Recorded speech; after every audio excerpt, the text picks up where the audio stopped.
SB4 Media. Tuggussa Enssonga.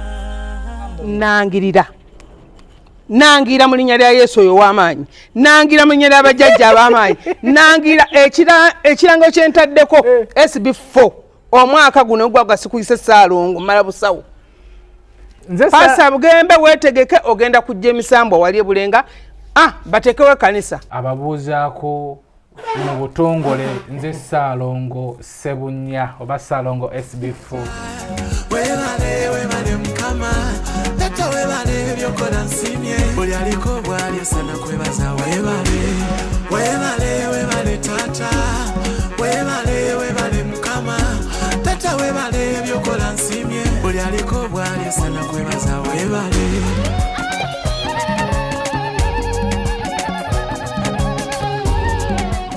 Salaze Bannange Nalongo yali atya? Nalongo ali bulungi. Bannange nganze mukama yebale munnange abakulike. Amina. Bannange bweza mwanange essanyu lye nnina. Bannaye maama kyoba omanya nange ndi musanyufu nnyo. Bannange oli otyayo obulwadde? Obulwadde bwo bukyannuma naye nga essaawa zino sikyabuulira.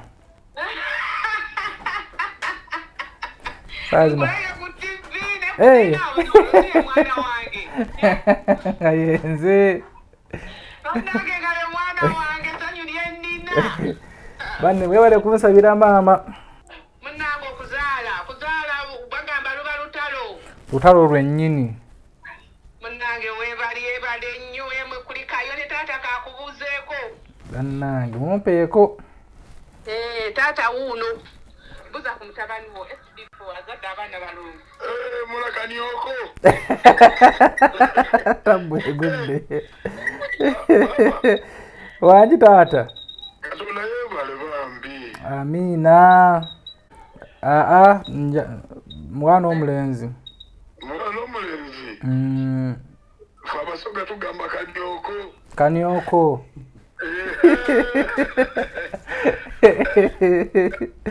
Bannaye mwebale. Nange era ndi waka nafuna muka ebizibu ku mulimo. Ate nga kibi. Natomerwa boda naye munnange. Kati maze mwezi mulamba wano. Nga kibi. Kiri mwana wange. Bane mwebale kunsabira. Naye muno okugulu kati kuli kutya. Okugulu kwo kukyannuma naye saawa zino sikyakuwira kiri awo. Osobola kutambula-tambulamu? Ntandiikiriza okusimba simanyi oba ndi mu kukosa bukosa lwa ssanyu naye nantandikiriza okusimba.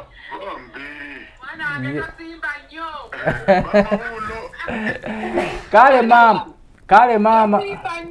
Tosimba nnyo mwanange ate ojja kusanula obulwadde. Kansabe kunaawona nga bino tubimaliriza. Amina. Kameramani mundabire ne Nalongo. Kale maama. Mubeere bulungi. Kale namwe mubeere bulungi. Kale mutabani. Nange. Negwe sembezayo kamera bantu bali nokola nyambadde ekkanzu kati sabo ndi musajja mukulu ndi musajja wa kitiibwa. SB4 Media Tuggussa Enssonga ndi musanyufu nnyo kitiibwa kya Mukama. Ekitiibwa manyi tuli musajja muganda ensonga kinyambadde ekkanzu eno kitiibwa kya Mukama ate era obweza buba bwa mukasa. Mbabuuzaako mubadde mwebuuza ebiri ku social media bituufu ebiri ku social media bifu nzizo bakakasa.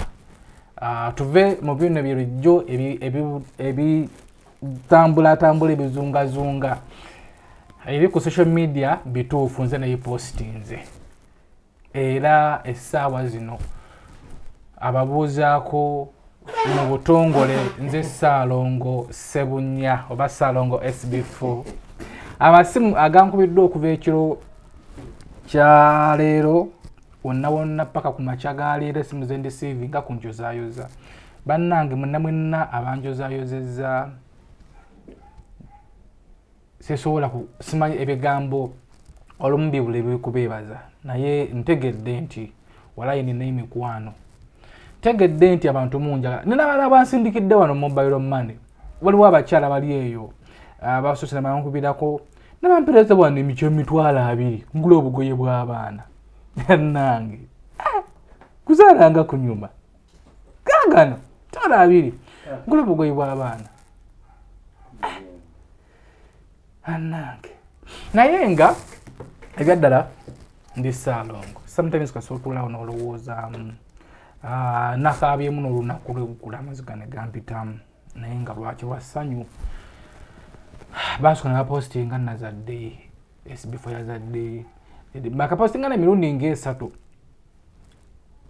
nina mikwano gyange abanyiigira nina famire yange abamu abanyiigira mbonazaala ne sibagamba nina n'omuntu gwe nagendako ne meetinga abamuzadde wange nga munyiivu nnyo nambuuza nkuswaza biki nze bangamba wazaala n'otaŋŋamba nemugamba naye maama sizaalanga naye nsabira nzaale yagaana okukkiriza era nenvayo nga munyiivu simanyi ate wanaategeera ebituufu abaana abeera atya naye nga yanyiiga naye nga obuzibu bwange simanyi kwennyonnyolako nnyo nagezaako nemunyuka omuntu weesitukira n'ogenda gy'ali byasooka ku ssimu namwe nga munyiivu nnyo nambi nanyiiga naye nange namutegeera ng'omuzadde nti ekyamunyiiza yalowooza oba nti answaza mbusaamugamba naye namugamba munnange sizaalanga so abantu bambi mubadde munjagaliza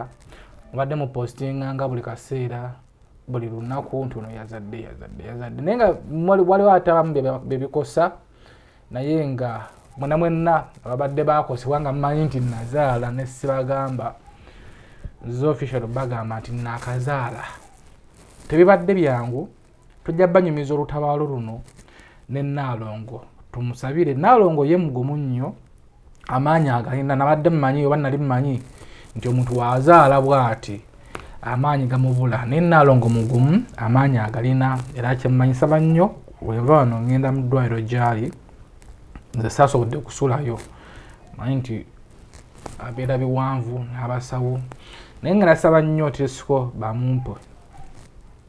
bamumpe era nja kubanga mbabuulira updates zonna abaagala okumulabako abaagala okumubuuzaako naye nga sofa right now obanga olina essimu ye tosooka jjukubako tusooke tumulekemu awo mulemu buli kiisa nkubidde ku ssimu nanjozaayoza naye neeyanziza nnyo munda z'omukwano kitegedde nti bulijjo bambi munjagala mutuwagala nze ne Nalongo mwagala kapo yaffe mwagala kapirimu omwana oba abaana ekitiibwa ngenda kukiddiza Katonda nannyini eggulu nti emiranga gye tumukabiridde essaala ze tumusabye obulumi bwaffe abadde abulaba ku mitima okukoowoola kubadde tumukoowoola nammwe nga mutusabira abatuwagaliza yatwanukudde n'agamba bano basaana babiri so ekyo nno kiraga nti ddala Mukama gyali tulina mikwano gyaffe abatubeereddewo nga tukaaba nabo tusanyuka nabo naye nga bali munda muli ndakubaza omukyala Mama Fiina oyo ye from day one nina mikwano gyange gye nalina ne byali bingi bebayogera byali bingi ebyaddala nentya mukutya n'ekyo nno kyalimu tolera mwana tolezaala naye mukutya naŋŋumya era yayimirirawo nange yaŋŋamba gwe okuggyako engalo nga buli kimu kye bakwogerako eŋŋamba okke n'abeerawo nga maama tutambula nga maama mukunnuŋŋamya mukunsabirako mukunzizaamu amaanyi ne tutambula naye maama wange ndi musanyufu nnyo byonna bye tutasobola nakwogerera wano ndi musanyufu nnyo nina mikwano gyange nina musumba musumba waffe musumba Justin Katende mukyalo oyo muyinza oba temumumanyi ababeera nnyo ku live ne Ann muyinza oba nga mumumanyi musumba oyo yabyala tenaffe aba kati yatambulamu yagenda kuyiiya naye ng'ayimiriddewo naffe ebbanga ddene bwe bisobye ne mukuba mami we musanyuse ne mukubirako ayimiriddewo naffe mu kusaba mu kusiiba mu kwegayirira Katonda. Bannange tweyanziza nnyo mami Soma Justin Katende Mukama akikubalire n'abafamire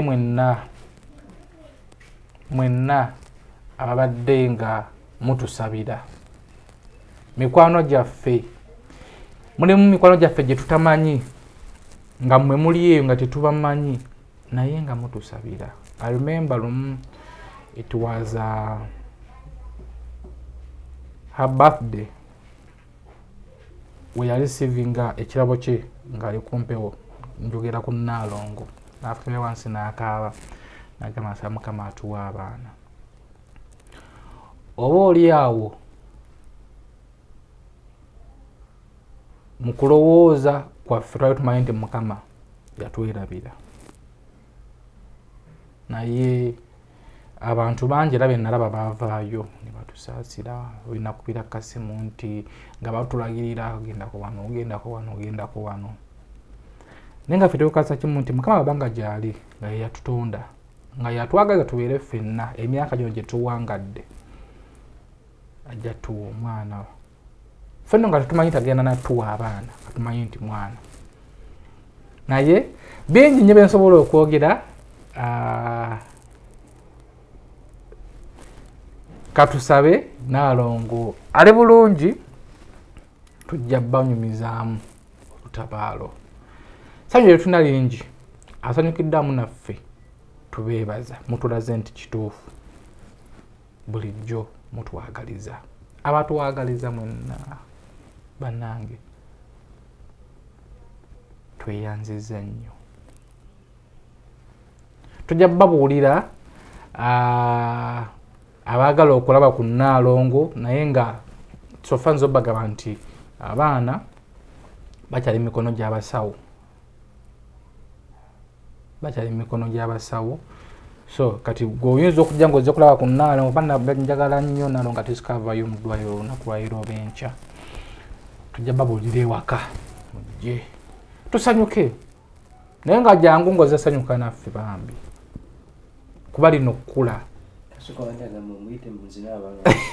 kasuku naye kasuku yeyasooka ekifaananyi ekyasooka okulinkinga tuli e Dubai eyo kasuku yeyasooka n'atandika okuŋŋamba simanyanga ngenda kunywa amata g'abaana simanyanga era nerena bizze naye oba ensi egenda yali baddewo etanga ne muli kasuku naye nga my brother neyanziza nnyo Madam Ruth Kalibala neyanziza nnyo bamutegezeza abantu okyomanya buli muntu eyavuddeyo n'apostinga buli muntu eyavuddeyo n'agenda ku TikTok ye n'apostinga ndi musanyufu nnyo naye nga mukulu Kasuku sawa taata nkugamba amata g'abaana go sijja ganywa kubanga ateebereza abaana babiri kati ate bwe tunaagattako nze owookusatu ate omukulu mama w'abaana amata agenda gajja wa kakati nze kye nnina okukola kwe kukola ennyo ssente ngula agange amata go gampoomera ngula agange eri bwe babuyonka nga nange nonkwata eryange nga nnywa nga nfuna nja kunywa ku payinti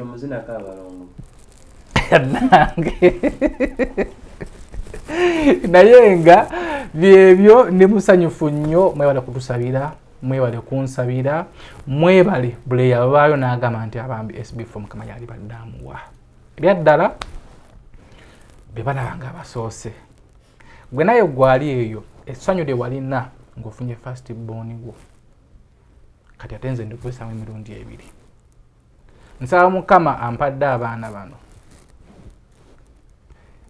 anyambe abaana bange mbakuume mbakuze babeere bawulize babeere bawanguzi mu nsi eno bingi bye tuyiseemu mama abaana tujja kumukyaza tujja era mwesunge tugenda banyumiza emboozi okuba twasisinkana bye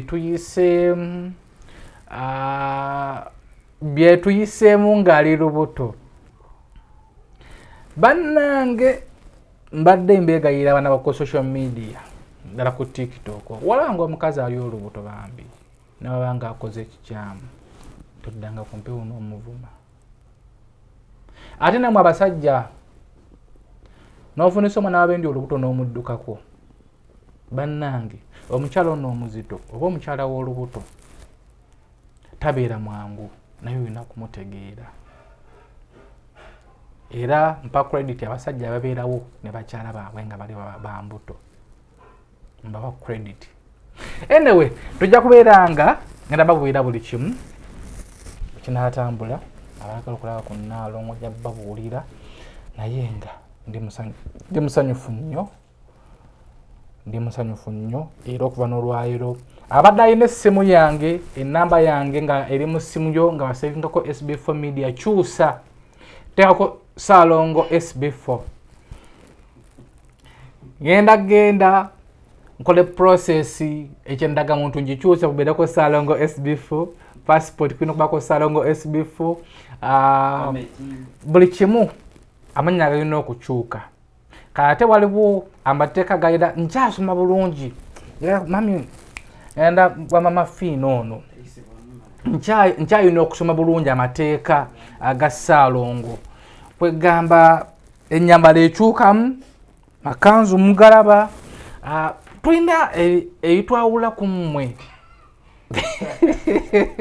tulina eyitwawula ku mmwe ng'ate byo byanjawulo so Salongo ne baba nga zze ku mukolo gwo guba gwa kitiibwa so nina ekitiibwa kye mulina okumpa bwe mundabanga mu kifo tebayinza okunyiiga mbeere bulungi webale mukama tata webale byokola nsimye buli aliko bw'alyesana kwebaza webale tata webale mukama tata webale byokola nsimye buli aliko bw'alyesana kwebaza webale.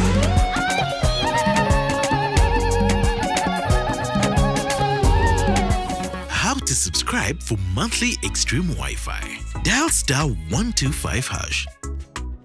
Select option 1, Extreme Wi-Fi. Select option 2, Renewal. Insert your account number. The package subscribed for will prompt you to select Accept. Enter your Airtel Money PIN to complete your transaction. Airtel, a reason to imagine. SB4 Media, Tuggussa Enssonga.